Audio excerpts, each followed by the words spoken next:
네, 코스피가 이제 3,000선을 들썩들썩 하고 있는 오늘입니다. 그럴 때일수록 우리가 어떤 종목으로 수익을 더 극대화할 수 있을지 잠금 해자를 통해서 종목 만나보시면 좋을 것 같은데요. 오늘은 이분과 함께합니다. 레몬리서치 김민수 대표님 나와 계십니다. 대표님 어서 오세요. 안녕하십니까.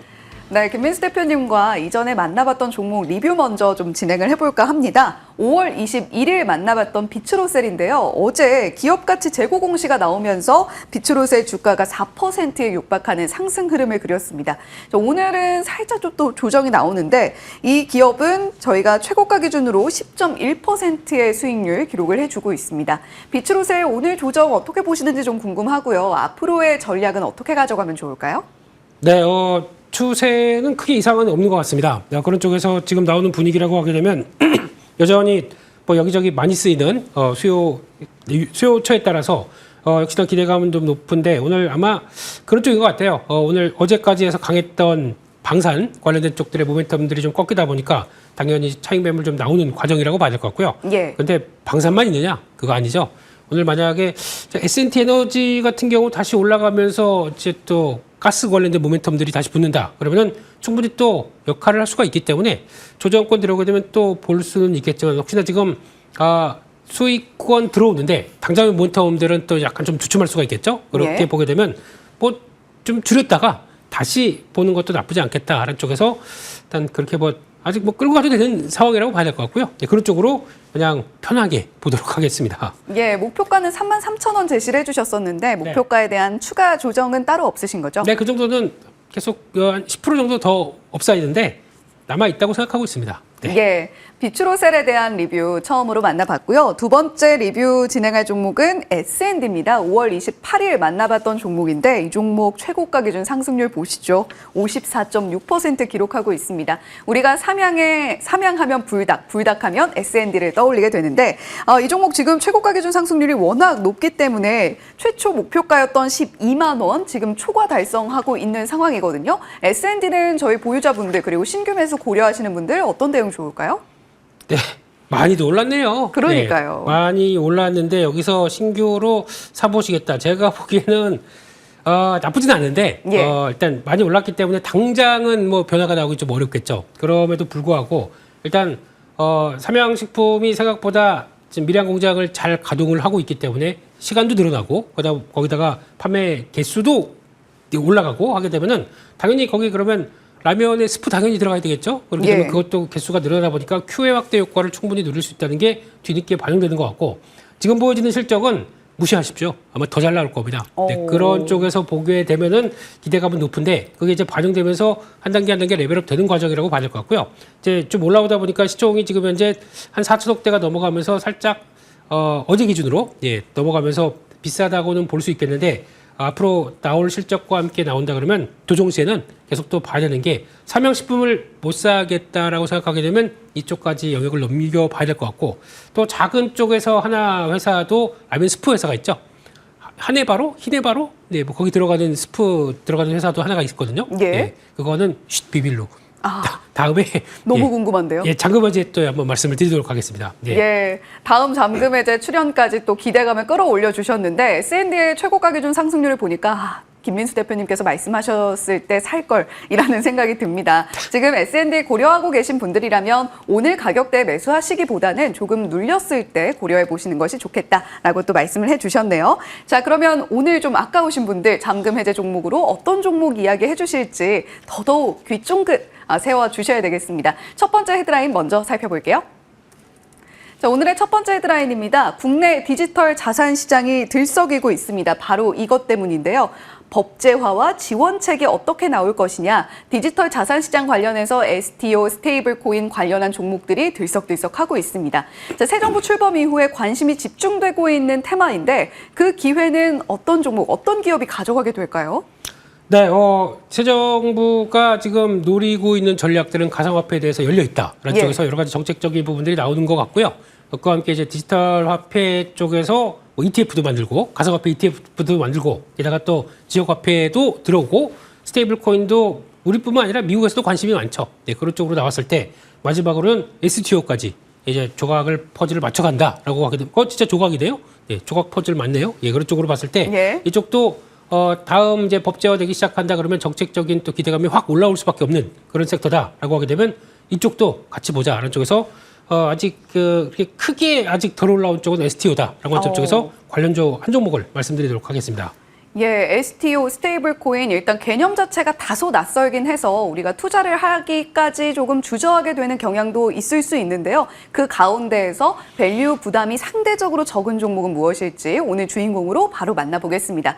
자, 오늘 잠금 해제 첫 번째 종목입니다. 그 주인공은 핑거인데요. STO 쪽에서 한번 지켜보자라는 말씀을 앞서서 김민수 대표님께서 해주셨습니다. 두 가지 키워드 중에 첫 번째 키워드는 STO 솔루션, 핑거는 어떻게 좀 구축을 하고 있는가 여쭤보겠고요. 두 번째 키워드는 시스템 구축 경험은 어떻게 좀 자리하고 있는지도 살펴보도록 하겠습니다. 첫 번째 키워드, STO 솔루션 면에서 핑거가 가지고 있는 장점이 또 따로 있을까요? 핑거의 장점은 이겁니다. 예, 손가락. 핑거, 예.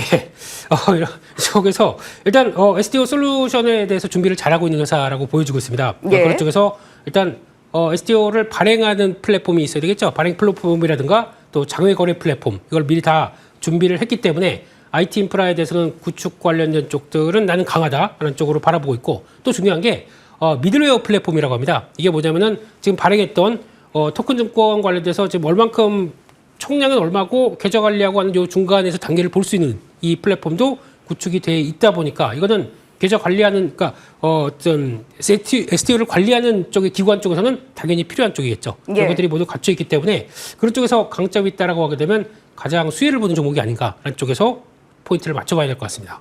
예, 핑거는 STO 관련해서 지금까지 차근차근 인프라를 구축해온 기업이기 때문에 법제화가 된다면 우리가 핑거라는 종목을 또 한 번 손가락 하나 더 세우고 지켜볼 필요가 있겠다라고 말씀해 주셨습니다. 자, 두 번째 키워드는 시스템 구축 경험인데요. 핑거가 이 업계에서 어느 정도의 입지를 가지고 있는가도 우리가 투자를 결정하는 데 있어서 굉장히 중요한 요소가 될 것 같아요. 네.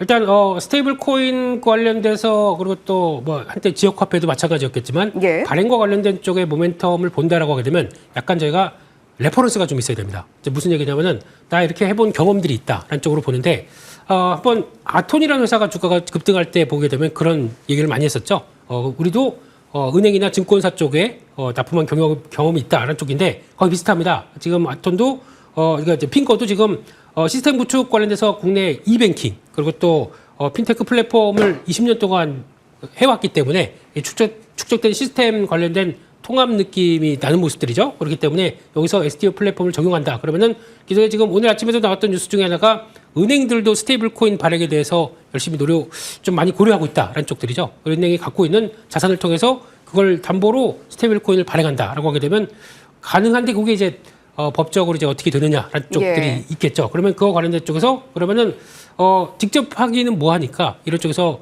발주를 한다라고 하게 되면 그런 회사 중에 하나가 핑거가 될 수 있겠다라고 하게 되면 빠르게 또 관련 수혜주로 부각을 받을 수가 있겠죠. 이런 쪽을 본다라고 하게 되면 계속 관심 있게 봐야 될 회사라고 생각하고 있습니다. 예, 제도권 금융으로의 편입 가능성이 부각되고 있다는 점이 최근에 STO라던가 이 토큰 증권 그리고 뭐 가상화폐 관련해서 계속해서 좀 자극을 주는 뉴스일 텐데요. 핑거 같은 경우는 앞으로 제도권 금융도 STO 시장에 진입을 했을 때 그동안 구축되었던 업력으로 인해서 발주를 받을 가능성도 있다라고 말씀해 주셨습니다. 자, 그렇다면 핑거 상대적으로 좀 덜 오른 종목이라고 말씀을 해주셨잖아요. 네. 그러면 저희가 가격 전략 어떻게 가져가 볼까요? 네, 지금 측면에서 일단 그러니까 최근 들어서 한번 주가가 강하게 나오다가 다시 한번 좀 옆으로 횡보하는 모습들인데 이런 쪽에서는 어느 정도 크게 14,000원대 이상에서는 단기적인 저항, 그리고 또 13,000원대 초반 쪽에서는 또 지지, 이런 쪽에서 왔다 갔다 하는 모습들인데요. 거기서 어느 정도 13,000원대 중반 정도면 나쁘지 않지 않을까라고 봐야 될 것 같고, 그렇게 되면은 기대 수익률은 지난 고점대를 좀 넘어가는 쪽에서 한 17,000원대 정도까지는 바라보면서 약 한 25% 정도까지 바라볼 수 있을 것 같고요. 손절가는 12,100원 정도로 말씀드리겠습니다. 예. 오늘 가격대보다 살짝 눌렸을 때 13,000원대 중반쯤에 매수 충분히 가능하겠고 25%가량의 수익률 한 17,000원 정도 목표가 잡고 대응해 보시면 좋겠다라고 말씀해 주셨습니다. 자, 그렇다면 두 번째 잠금 해제 종목 발굴을 위한 헤드라인은 어떤 내용일지 함께 살펴보시죠. 두 번째 헤드라인입니다. 상법 개정안이 통과됐을 때 중소형 지주사들도 상승 랠리에 동참할 수 있을까요? 대형 지주사들은 워낙 그동안 많이 올랐습니다. 중소형 지주사의 시간이 과연 올 수 있을까요, 대표님? 네, 와야죠. 그래야 싼 종목 그리고 또 저평가된 종목들이 발현이 될 수가 있겠죠. 예. 그런 쪽에서 봤을 때 상법 개정을 저희가 다 기대하고 있고 그거에 따라서 지수가 여기까지 올라온 배경들도 거의 있다고 봐야 되겠죠. 그렇게 되면은 대표적인 이제 시장에서는 뭐 이제 모멘텀 있는 뭐 한화라든가 SK 뭐 이런 쪽들 많이 보고 있는데 점점 확산되게 되면 똘똘한 자회사 갖고 있는데 그러면 상법 개정을 통해서 더 이상 우리나라에서 이게 상장이 안 된다라고 하게 되면 그에 따라서 지주사의 가치가 더 부각받을 수밖에 없겠죠. 그런 쪽에 대한 종목들을 찾아가는 게 가장 큰 숙제다라고 하게 되면 그런 종목들 또 이런 거 잘 노리는 게 저희 잔금 해지 아닙니까? 그렇죠. 네, 잘하고 있습니다. 예, 그래서 그런 쪽에 한 종목을 한번 찾아보도록 하겠습니다. 예, 우리가 미리미리 좀 종목을 선점하는 개념의 저희 잔금 해제 코너인데 그동안 대형 지주사들 워낙 많이 올랐습니다. 중소형 지주사 가운데에서 똘똘한 자회사를 갖고 있는 종목을 보자라고 힌트를 주셨어요. 자, 두 번째 잔금 해제 종목 공개합니다. 자, 이번 종목은요, HS 효성인데요. 두 가지 키워드 바로 열어보죠. 첫 번째 키워드는 AI 플랫폼주라는 키워드고요. 두 번째 키워드 주가 저평가입니다. HS 효성 같은 경우는 어제 시장에서 9% 넘게 오름세를 나타냈는데 지금 뭐 타이어 시장 특허전에서 승기를 잡았다 이런 내용도 함께 자리하고 있어요. 그런데 첫 번째 키워드가 AI 플랫폼주란 말이죠. 이 내용은 어떤 내용인가요? 네, 저희가 두산 올라가는 것 때문에 부러워했었는데 예. 이 회사도 자회사 보게 되면 그거 만만치 않게 AI 쪽을 잘하고 준비하고 있는 회사다라고 생각이 들고 있는데 다 아시는 것처럼 효성에서 인적 분할돼서 나왔던 대표적인 또 자회사라고 봐야 될 것 같고요. 형제 간의 이 경영과 함께 나왔던 부분들인데 HS 효성하게 되면 HS 효성 첨단 소재가 있을 거고 게다가 또 비상장이지만 주목하고 있는 게 HS 효성 인포메이션 시스템 이름도 기네요. 예. H효인C 네 이렇게 봐야 될 것 같네요. 예, 이쪽이 비상장인데 11년 동안 국내 스토리지 시장 점유율 1위를 했습니다. 그게 무슨 얘기냐면은 일단 그 데이터 센터가 관련된 쪽에서 저장 쪽에 강점을 보이고 있는 어떤 흐름을 보인다라고 하게 되면 이게 AI 플랫폼 쪽에서는 상대적으로 부각받을 수밖에 없겠죠. 워낙 잘하고 있었던 쪽이니까 이쪽까지 우리 잘한다라고 하게 되면 당연히 가치가 커질 수밖에 없다라는 쪽에서 일단 이게 만약에 그래도 혹시나 상장은 이제 상법 개정되면 어려울 거고요. 그런 쪽에서 그러면 HS 효성이 그대로 가치를 부각받는다라고 하게 되면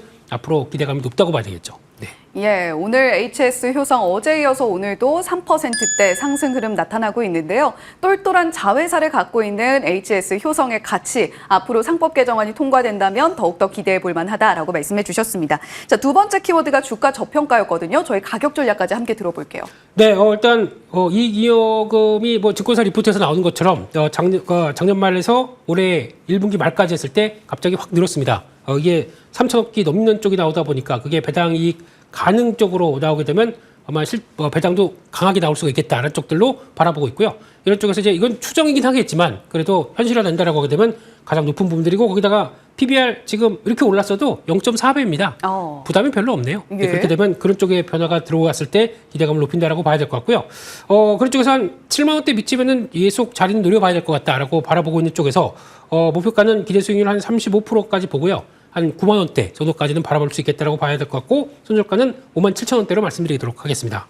예, 최근에 주가가 급등했음에도 불구하고 여전히 PBR 0.4배에 머물러 있는 아주 저평가된 종목이다라고 말씀을 해주셨어요. 6만 6천 원대 매수가 가능하겠는데 오늘 가격대보다 살짝 눌렸을 때 매수를 고려해 보시면 좋겠고요. 기대 수익률은 한 35%, 한 9만 원 가격대로 목표가 설정해 보시면 좋을 것 같습니다. 자, 오늘 화요일에 잠금 해제 레몬리서치 김민수 대표님과 이야기 나눠봤습니다. 오늘 말씀 고맙습니다. 감사합니다.